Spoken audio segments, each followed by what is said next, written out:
Hello, I'm Adriana. I'm a Master Soul Path teacher and guide.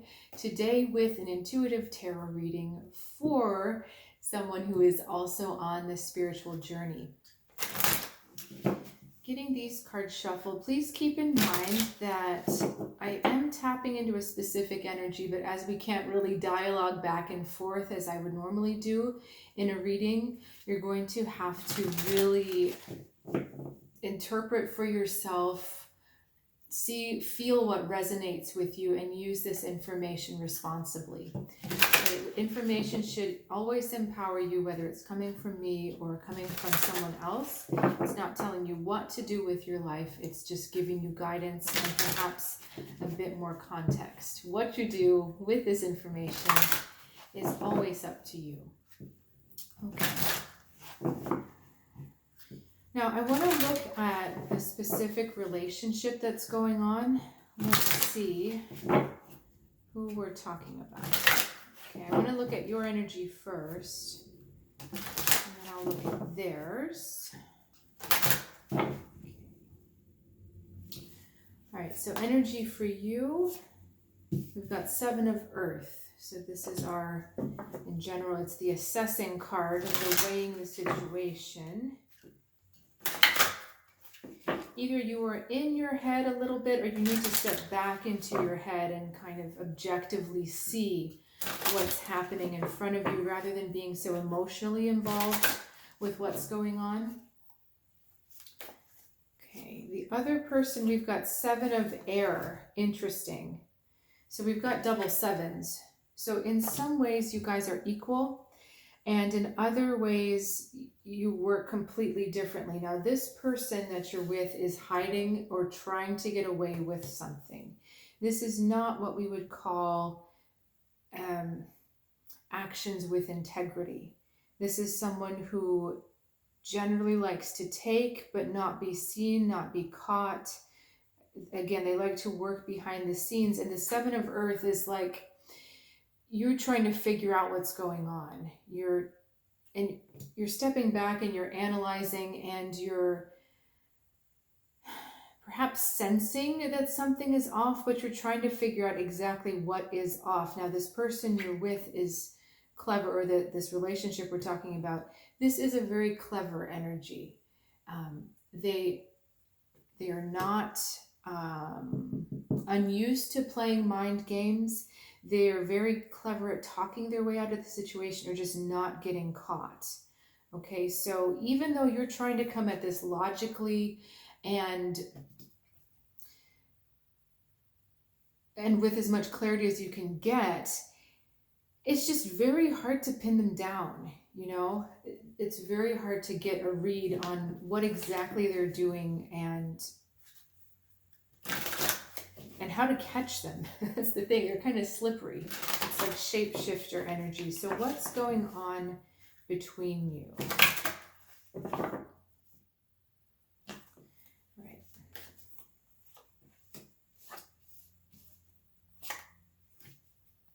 Okay. This is a really fascinating reading because, so I did, first two cards were just representing your general energy. Then I said, okay, what are they each bringing to the relationship, and what's the energy between them? You're the Ace of Fire, they're the Ace of Air. So again, you're bringing equal energy, like equal strength of energy. So I feel this is about mirroring too. So even though you're seeing this in a different person, what I'm reading for them is also about you too, okay? Because they're acting as a mirror for you. Now, you're approaching this with your heart and with your sense of passion and excitement. They are more of a calculated kind of energy that prefers to... Okay, I'm sorry, do you see these cards have similar colors? This one is white, this one's white, and then she's got red hair. But this was you and this was her, the other person. You're trying to speak their language. You're trying to understand who they are through trying to become them in a way. but it's like it's a bad copy because it's not really you. So I don't know if they're trying to make you into them, or if you're consciously or unconsciously trying to mirror them, trying to become them, trying to reflect them. They're the masters of it. This is much sharper and clearer. This one is a little bit more hazy. And I think that's part of the reason why you're having a hard time really seeing what's going on, because your heart is coming first, not your head. And so this is a very mental kind of energy person, and someone who's very decisive, is very kind of cold up in here, knows what they're doing all the time. Because your heart is too in here, you're not seeing as clearly, and you don't realize what part of yourself you've left behind, because they've actually amplified. So when you add air to fire, the fire gets bigger, right? And that's what we've got in the middle, the Queen of Fire. They've encouraged you, they've made you seem like they were interested, or they've made you seem like you can come forward to them. And so they're expanding your sense of self, expanding your sense of confidence. But again, I'm not trusting the energy they're coming at you with. I feel like they're trying to eventually take something from you. So what is the lesson here?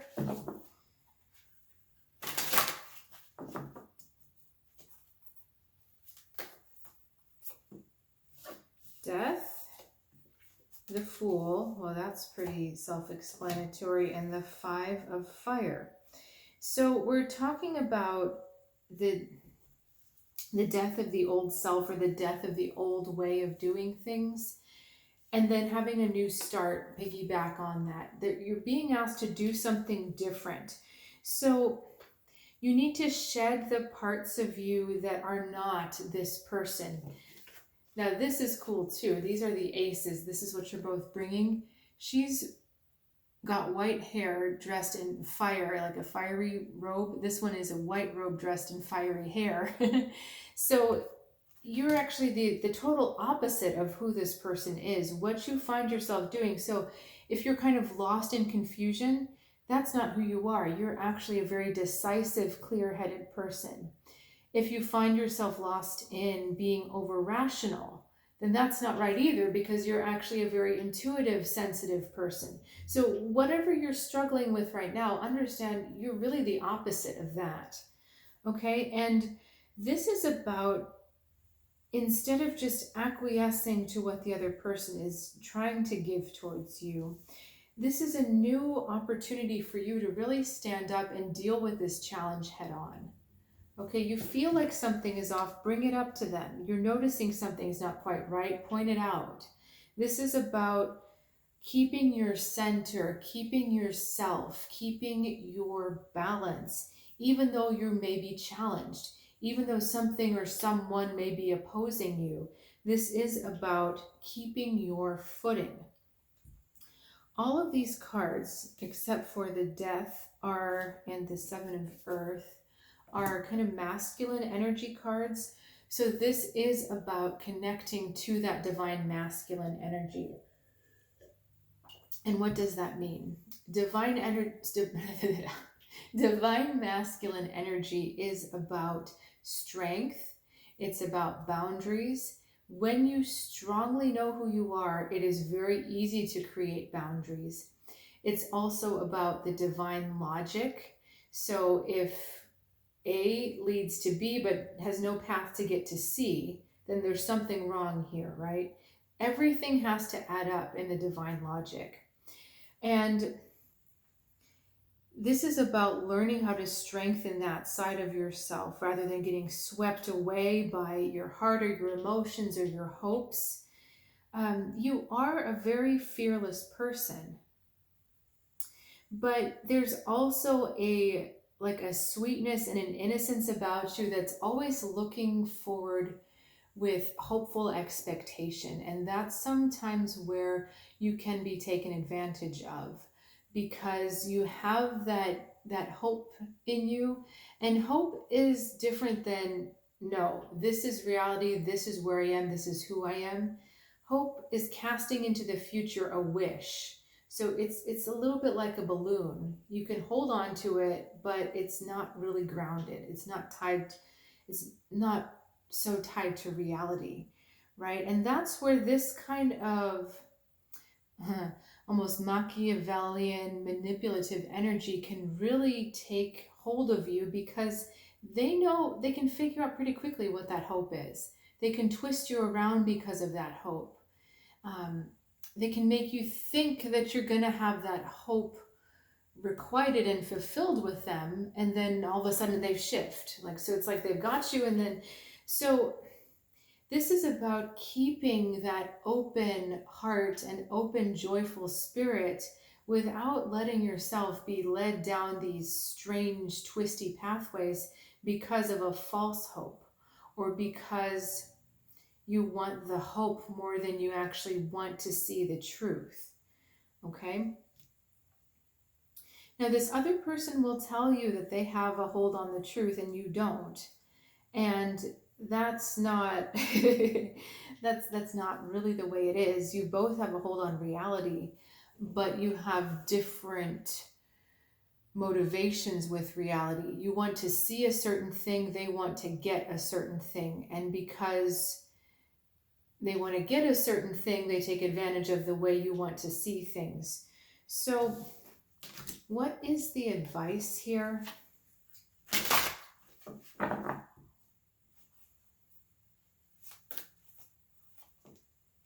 The World, 10 of Earth, oh, finally the Grounded, and the Moon. Okay, so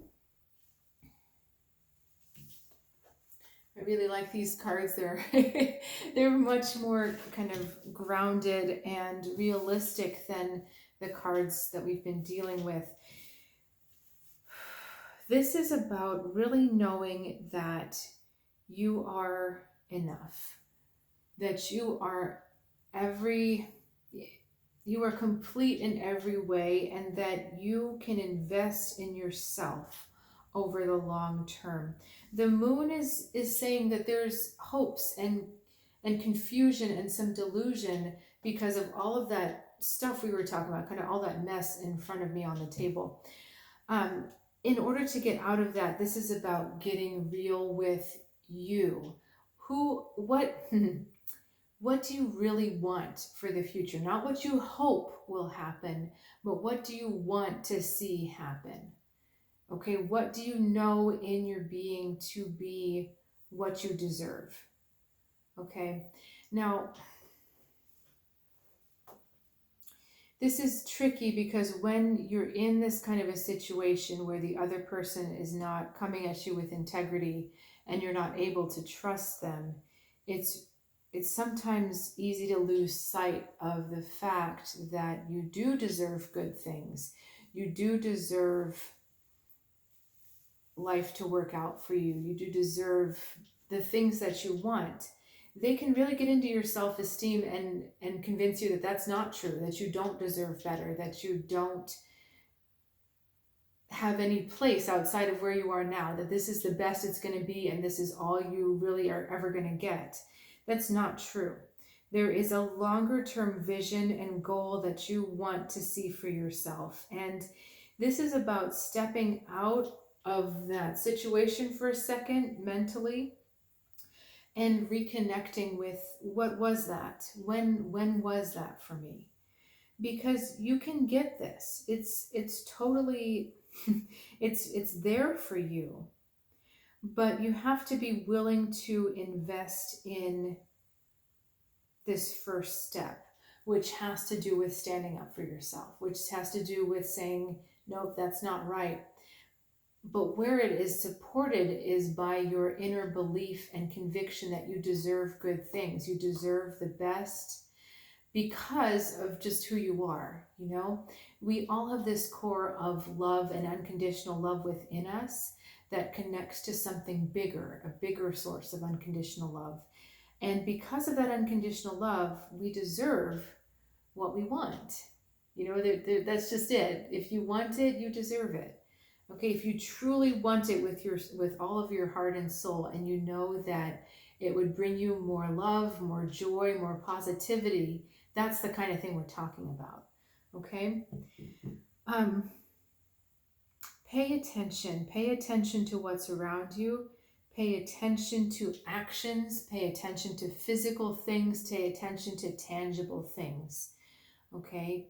It's very easy with all of the energy floating around here to get lost in words and hopes and fears and emotions. But look at something that you can actually write down on paper and say, this happened in a real place at a real time, right? Okay, so watch the actions and words. Is there anything else?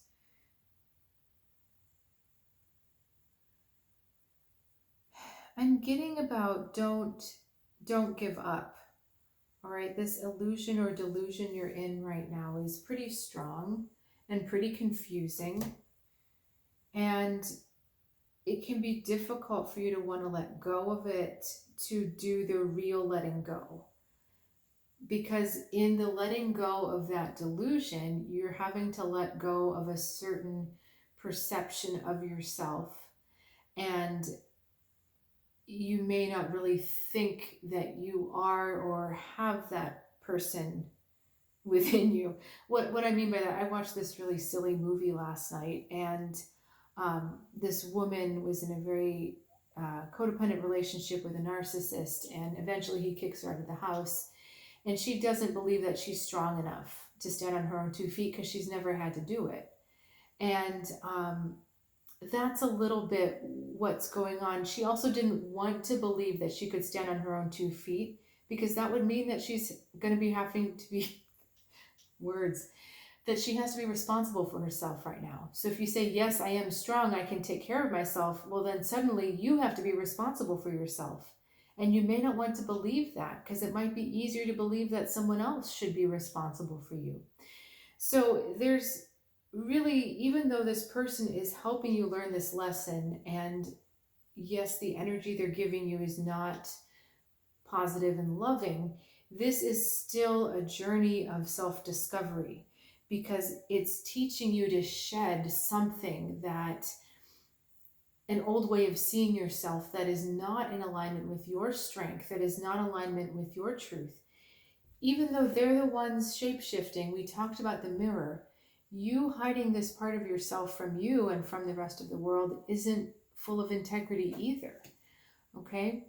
So this is about standing up in who you really are. The first step is to stand up and face that conflict. All right?